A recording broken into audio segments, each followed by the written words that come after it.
Assalamualaikum warahmatullahi wabarakatuh. Alhamdulillah, hari ini Ustazah akan mengajar pendidikan Tauhid Darjah 3, pelajaran 1 iaitu mengenal kejadian malaikat. Sebelum kita teruskan pembelajaran kita, marilah sama-sama kita mulakan dengan bacaan doa. Bismillahirrahmanirrahim. Allahumma aftah alaina hikmataka wanshur alaina min hazaini rahmatika ya arhamar rahimin. Rabbi shrah li sadri wa yassir li amri wahlul 'uqdatam min lisani yafqahu qawli. Rabbi zidni ilma warzuqni fahma. Amin.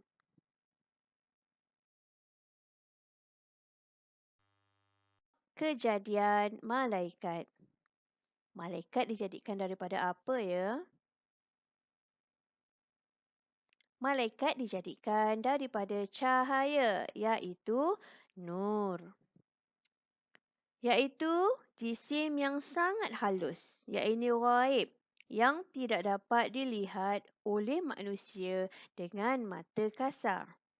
Jisim ni adalah sesuatu benda yang memenuhi ruang, yang sangat halus, iaitu ghaib. Ghaib ni pula adalah perkara yang kita tak nampak. Perkara yang tersembunyi, yang mana ianya tidak dapat dilihat oleh manusia dengan mata kasar.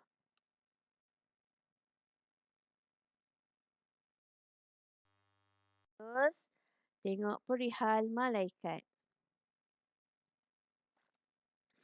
Malaikat boleh menyerupai dengan berbagai-bagai rupa dan bentuk. Manusia biasa boleh melihat malaikat ya. Tetapi, jika malaikat itu menjelma dalam rupa bentuk manusia. Terdapat hadis yang mengatakan tentang malaikat yang menyerupai manusia biasa, iaitu ketika menyampaikan wahyu kepada Nabi Muhammad sallallahu alaihi wasallam. Daripada Saidina Umar radhiyallahu anhu berkata, pada satu hari, ketika kami duduk di sisi Rasulullah sallallahu alaihi wasallam, tiba-tiba muncul seorang lelaki, putih bersih pakaiannya, hitam rambutnya dan tidak kelihatan tanda-tanda sebagai seorang musafir dan tidak seorang di kalangan kami yang mengenalinya. Setelah bersoal jawab dengan Rasulullah, ia berlalu.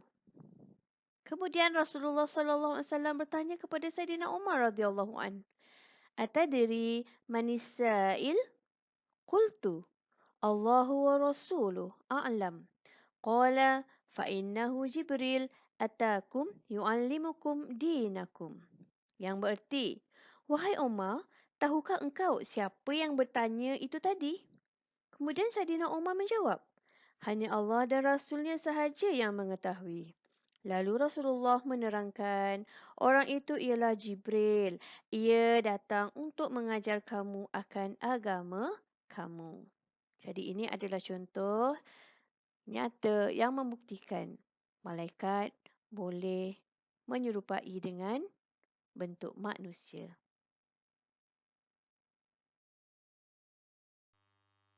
Seterusnya kita tengok kat sini ciri-ciri malaikat.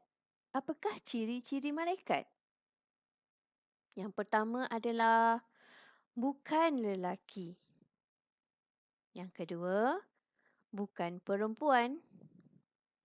Yang ketiga, tidak bernafsu. Seterusnya, tidak beribu. Tidak juga berbapa. Tidak beranak. Tetapi kelebihannya adalah berakal. Tidak makan. Tidak juga minum. Dan tidak juga tidur. Jadi inilah dia ciri-ciri malaikat. Dan ciri-ciri ini jugalah yang membezakan antara malaikat dengan manusia biasa.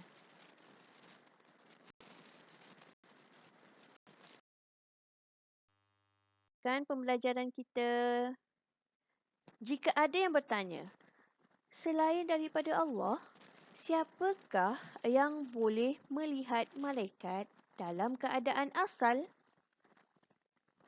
Apa ya jawapannya? Kita tengok kat sini. Para nabi dan juga rasul. Selain daripada Allah, para nabi dan rasul boleh melihat malaikat dalam keadaan asal. Ini adalah kerana mereka diberi kelebihan daripada Allah Subhanahu wa Ta'ala.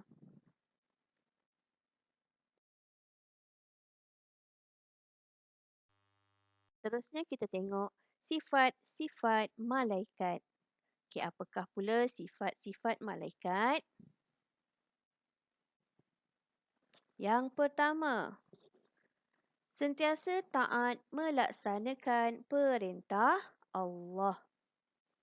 Malaikat adalah sangat taat dengan perintah Allah.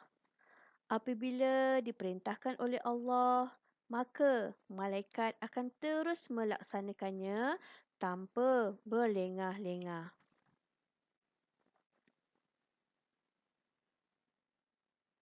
Sifat yang kedua, malaikat tidak melakukan maksiat. Malaikat ini dijadikan dengan fitrahnya adalah taat kepada Allah. Maka ia terlindung dari melakukan maksiat.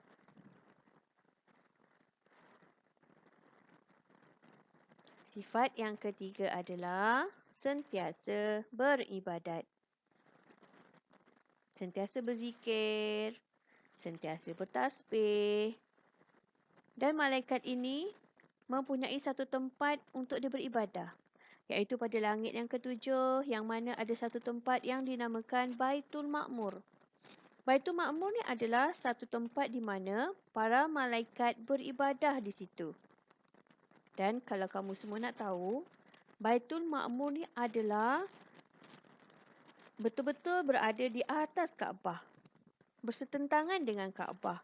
Ibaratnya, jika kita jatuhkan sesuatu, seperti contoh batu daripada atas tu, daripada langit tu, maka batu itu akan jatuh tepat di hadapan Kaabah. Jadi, Baitul Ma'mur ni adalah tempat malaikat beribadah.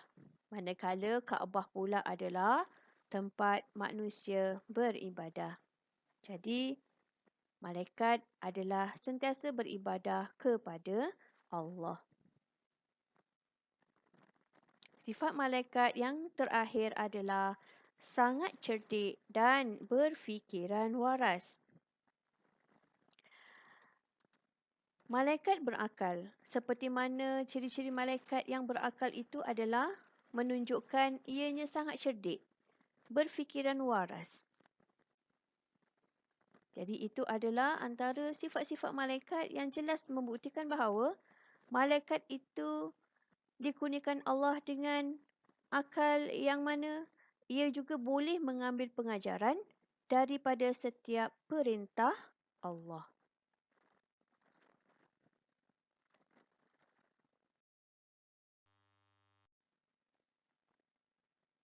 Okey, tahukah kamu semua?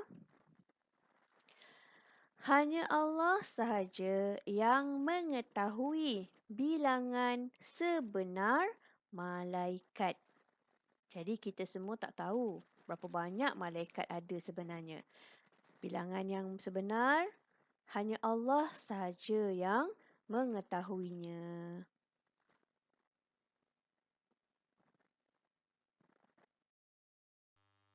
Sahaja pembelajaran kita pada hari ini. Dan insya-Allah kita akan bertemu lagi pada sesi pembelajaran yang akan datang. Ustazah sentiasa mendoakan kamu semua cemerlang di dunia dan di akhirat. Baiklah, Assalamualaikum warahmatullahi wabarakatuh.